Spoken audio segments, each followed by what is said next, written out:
Solving polynomials for your IB Math Excel exam. Here is the question. You might want to screenshot this page and this page because I'm going to solve it in 3, 2, 1. So now we need to write down the characteristic that suggests that this is a cubic function that is appropriate for the business profit.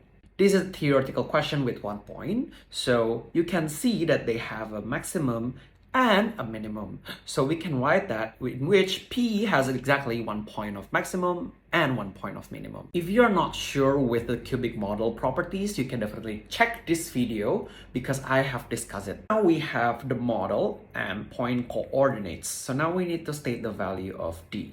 The trick for your exam is whenever it's asking for the last constant, it is always use the initial point with 0. So in this case, we use P0 equals to 2. Because when we input 0, the A multiplied by 0, B multiplied by 0, and also C multiplied by 0, the remainder is D, so D equals to 2. Now we need to use the values in the table and write down the 3 simultaneous equations for A, B, C. Now we need to put P4 equals to 4, and then P8 equals to minus 6, and also P12 equals to 8. So writing it out, it will be like this, and because we want to solve it with matrix, for example, we need to make sure we balance everything by subtracting 2 to another side for all of them.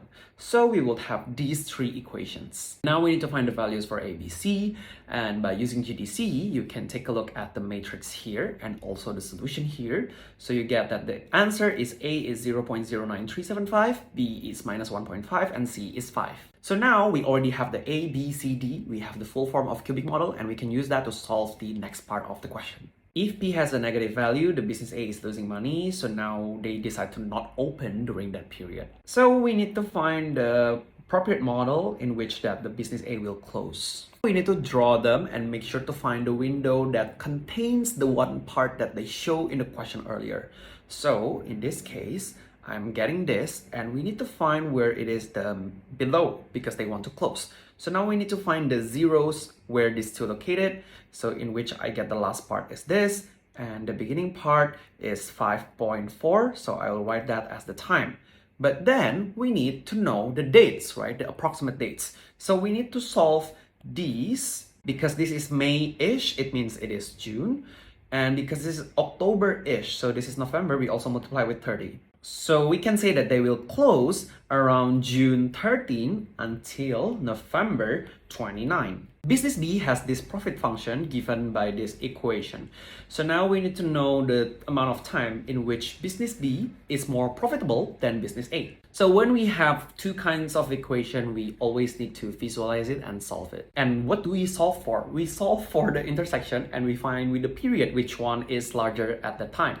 So in this case, I put the equation into the second one, and now I see that there are intersections over here, here, and here. Because we want the second equation, which is business B, is more than the first equation, business A, so the red is above the blue, happens on this period. Therefore, I only need to find these two intersections in which I find the other one. So I get that PBT is larger than PAT when the time is between 4.270 and 11.113. Now they ask for the total amount of time, so we don't need to convert that into the exact dates as what we did. We just need to find duration by subtracting them, and then we know that business B is more profitable than business A for approximately 6.84 months. Help yourself for the exam by taking a look on the playlist for IB AISL revision, and if you need more tutoring services, you can definitely click link on the description.